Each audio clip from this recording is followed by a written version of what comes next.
안녕하세요. 역사 속에서 늘 뜨거운 감자였던 두 힘, 바로 교회와 국가의 관계에 대해 이야기해 보려고 합니다. 아브라함 카이퍼의 날카로운 분석을 따라서 이 둘의 이상적인 관계는 과연 어떤 모습일지 한번 깊이 들어가 보겠습니다. 이 질문, 이게 그냥 신학적인 논쟁, 그런 게 아니고요.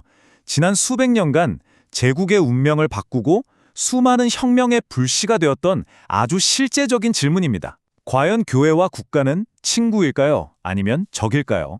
역사를 이렇게 한번 펼쳐보면요. 페이지마다 정말 이 둘의 갈등이 새겨져 있다고 해도 과언이 아니에요. 황제의 권력과 교황의 권위가 부딪히고 종교의 이름으로 끔찍한 전쟁이 일어나고 이 긴장 관계가 끊임없이 비극을 만들어 왔죠. 자, 이 끝없는 갈등을 보면서 도대체 근본 원인이 뭘까 하고 파고든 사람이 있었으니 바로 신학자이자 네덜란드의 총리까지 지냈던 아브라함 카이퍼입니다. 그는 이 문제를 풀려면 먼저 국가와 교회의 본질이 어떻게 다른지부터 알아야 한다고 봤어요. 카이퍼가 본 관점은 아주 명확했어요. 국가는요, 죄 때문에 무너진 세상을 임시로 붙잡아두는 약간 기계 같은 장치라고 봤고요. 반면에 교회는 완전히 다른 영원한 생명을 품고 스스로 자라나는 유기체, 살아있는 존재라는 거죠. 차원이 다른 거예요, 이 둘은. 카이토가 쓴 비유가 이게 또 기가 막힌데요. 국가를 외과용 붕대에 비유했어요. 한번 생각해 보세요. 우리가 팔이 부러지면 붕대를 감잖아요. 근데 그 붕대가 우리 몸의 일부는 아니죠. 그냥 임시방편, 응급처치잖아요. 국가도 똑같다는 거예요. 죄로 깨진 사회를 겨우 붙들어 매는 역할, 딱 거기까지라는 거죠. 영원한 게 아니고요. 그런데 교회는 정반대예요. 완전히 다르죠. 카이퍼는 교회를 새 생명의 싹이라고 봤습니다. 앞으로 올 하나님 나라의 씨앗을 품고 있다는 거예요. 붕대처럼 밖에서 억지로 붙이는 게 아니라 안에서부터 생명력으로 자라나서 결국엔 세상을 바꿔버릴 그런 살아있는 존재라는 겁니다. 아니, 이렇게 명확하게 다른데 왜 역사를 보면 이 둘이 계속 얽히고 설키고 문제가 됐을까요? 카이퍼는 바로 이 붕대랑 싹을 사람들이 헷갈렸기 때문에 수백 년에 걸친 끔찍한 실수들이 반복됐다고 분석합니다. 생각해보세요. 살아있는 싹을 붕대로 꽁꽁 감아버리면 어떻게 되겠어요? 문제가 생길 수가 또 없죠.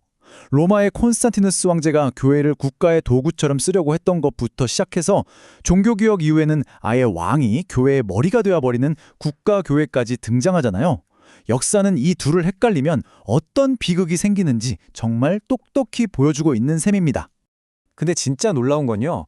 카이퍼는 심지어 위대한 종교개혁가들도 이 실수에서 자유롭지 못했다고 아주 날카롭게 지적해요. 그분들이 구약시대 이스라엘의 신정정치 모델 있잖아요. 그걸 그대로 유럽 국가에 적용하려고 한 거예요. 이게 치명적인 실수였다는 거죠. 결국 국가의 힘으로 이단을 처단하고 끔찍한 종교전쟁까지 불러일으키는 원인이 됐다는 겁니다. 그러니까 이 혼란의 결과가 뭐였겠어요? 결국 국가가 교회를 지배하는 여러 가지 이상한 형태들로 나타난 거죠. 황제가 교회의 우두머리가 되는 황제교황주의나 국가가 교회의 아주 영적인 문제까지 간섭하는 에라스투스주의 같은 것들이요. 카이퍼는 이런 모든 시도가 교회의 본질, 그 영적인 생명력을 심각하게 망가뜨렸다고 본 겁니다. 자, 그럼 이렇게 실패만 계속된 역사 속에서 희망은 없었던 걸까요? 아니었습니다.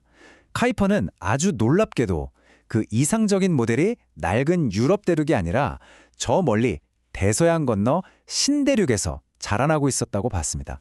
그게 바로 자유로운 국가 안에 자유로운 교회라는 원칙입니다. 이 한 문장에 카이퍼가 꿈꿨던 모든 이상이 담겨 있다고 해도 과언이 아니에요. 국가는 국가의 할 일을 하고 교회는 교회의 할 일을 하는 거죠.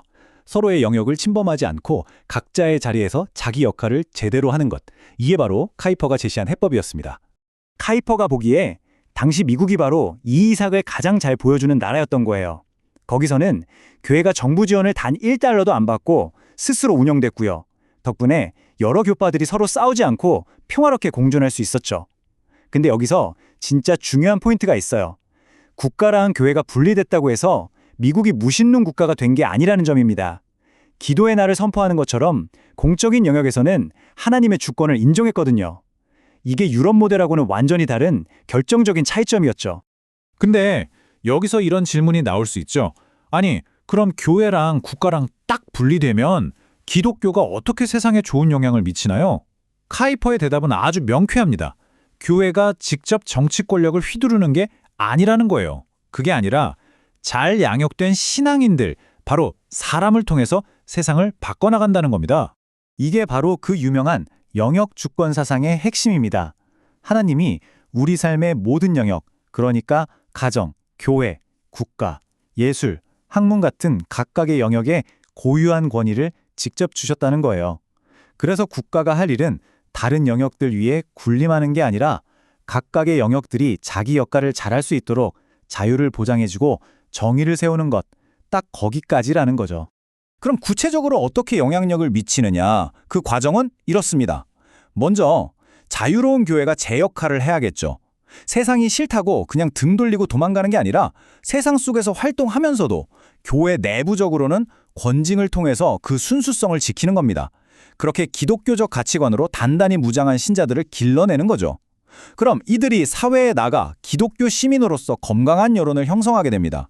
그리고 마지막으로 이 시민들이 헌법이 보장하는 민주적인 권리를 통해 정부 정책과 법률에 선한 영향력을 미치는 거죠. 보세요. 교회가 정부에 직접 명령하는 게 아니죠. 사회를 아래로부터 근본적으로 변화시키는 시민을 길러내는 것, 바로 이게 교회의 역할이라는 겁니다. 그리고 카이파는 이 원리가 실제로 어떻게 작동했는지 보여주는 완벽한 역사적 사례를 바로 미국에서 찾아냅니다. 바로 미국의 노예제 폐지입니다. 생각해보세요. 노예제 폐지가 교회가 단체로서 정부에 노예제 폐지해! 라고 명령해서 이루어진 게 아니잖아요. 그게 아니라 기독교적인 양심과 긍휼함을 가진 수많은 시민들이 들고 일어나서 여론을 움직였고 결국 그 힘이 링컨 대통령과 의회에까지 미쳐서 가능했건 일이었습니다. 카이퍼는 바로 이것이야말로 제도, 교회가 아닌 사람, 시민을 통해 이뤄낸 진정한 기독교적 승리라고 본 거죠. 자, 카이퍼가 살았던 시대와는 또 다른 형태의 분열과 갈등을 겪고 있는 오늘날의 우리에게 이 원칙은 어떤 의미가 있을까요? 서로의 영역을 존중하면서도 어떻게 건강한 사회를 함께 만들어갈 수 있을지 이 질문을 여러분께 던지면서 오늘 이야기를 마무리할까 합니다.